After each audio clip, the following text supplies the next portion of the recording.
Welcome to HumanDesignPlanet.org. I'm Kashi Rachel Stone. We're going to look at the centers. There are 9 centers on your body graph. Some of them are colored in and some of them are white. Those that are colored in are fixed characteristics in your chemistry that center brings. And the centers that are white in your body graph are where you are open and easily influenced by other people's auras or by transits. Now, each of the centers, open or defined, have gifts and challenges.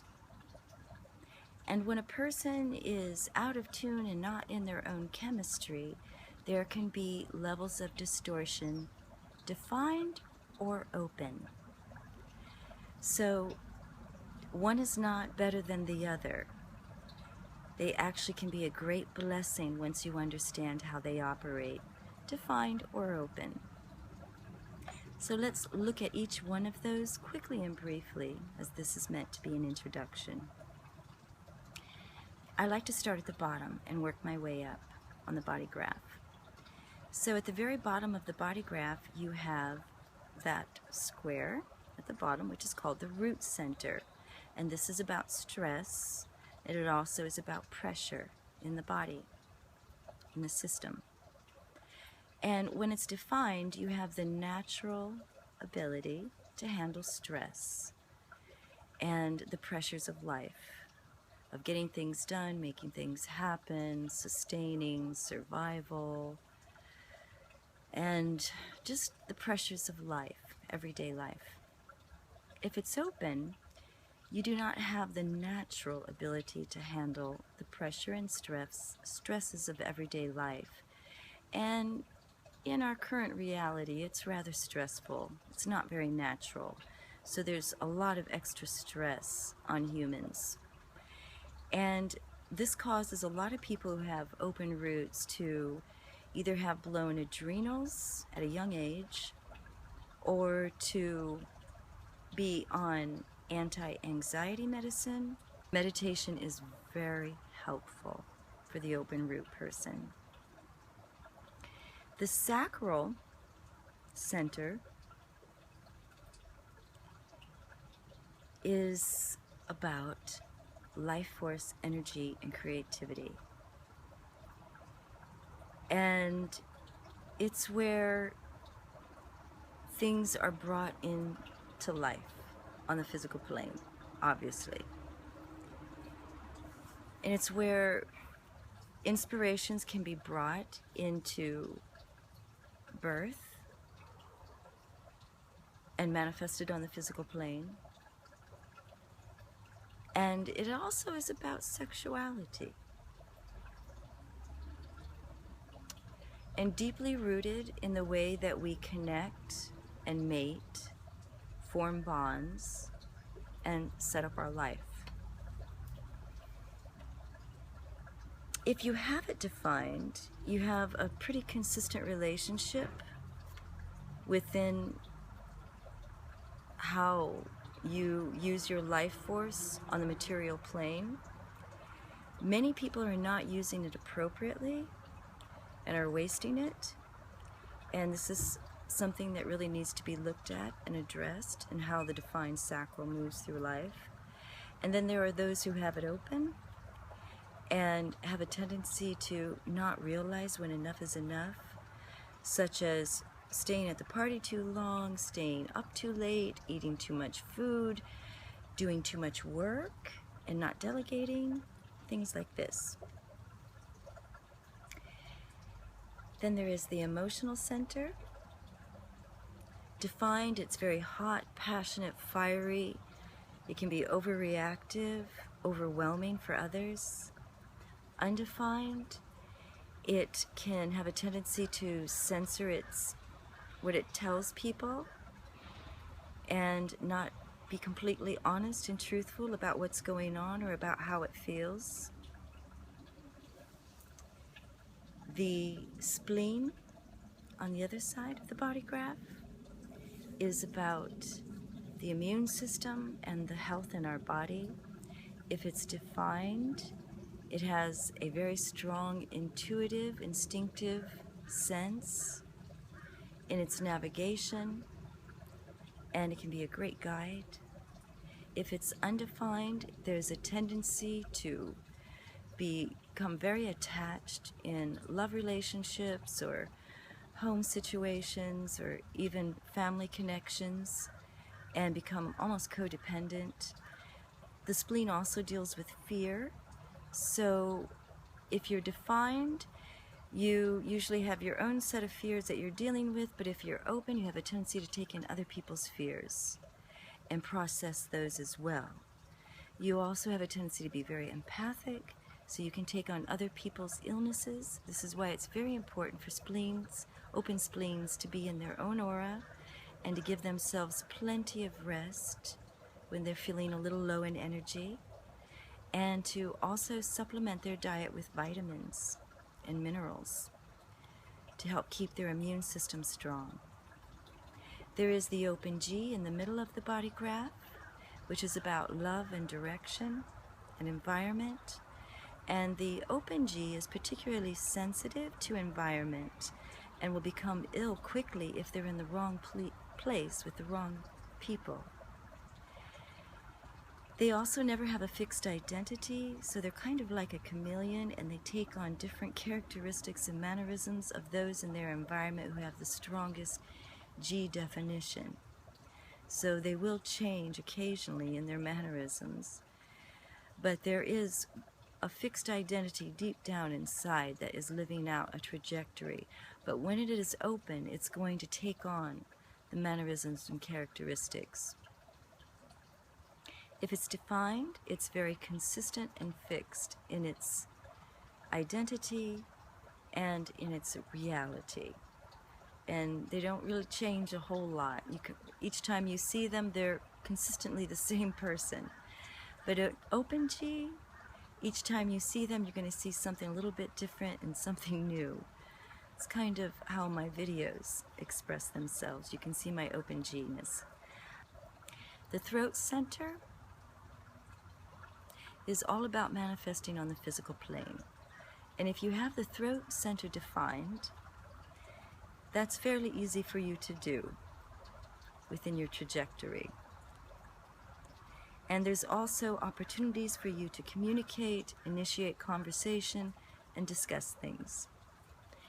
If you're open in your throat center, usually there's not much opportunity for you to initiate conversation or to discuss things. It depends on how you're defined in that openness.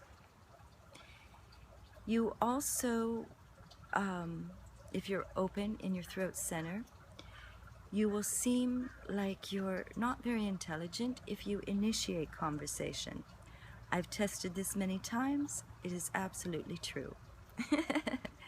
Anytime you speak first, you sound less intelligent.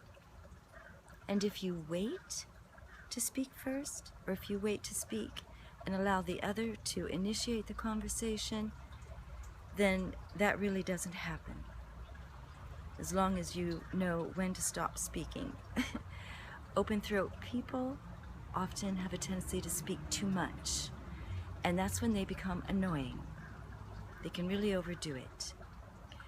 And when they interrupt conversations, which is the tendency, they become annoying.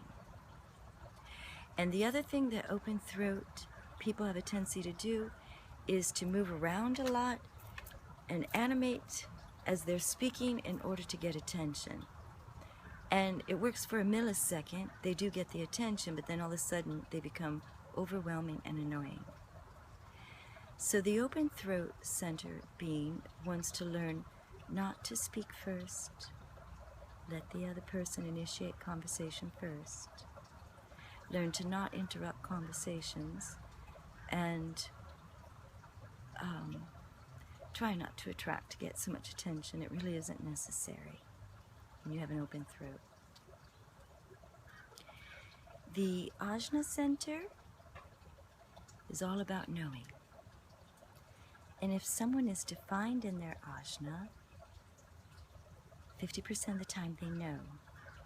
Most of the time they're telling you as though they do know. And that's why you kind of have to censor it, because it can be very convincing. They're a wonderful outer authority to have around you, because they do know a lot. And they can see things, oftentimes, that undefined ajnas cannot see. But they have a tendency to download way too much and to behave as though they really know. The open ajna has a tendency to behave as though they know when they really don't. And if you'll notice, if you're an undefined ajna, when you tell somebody what you think, within just a few seconds you start doubting and questioning whether you gave them the right information.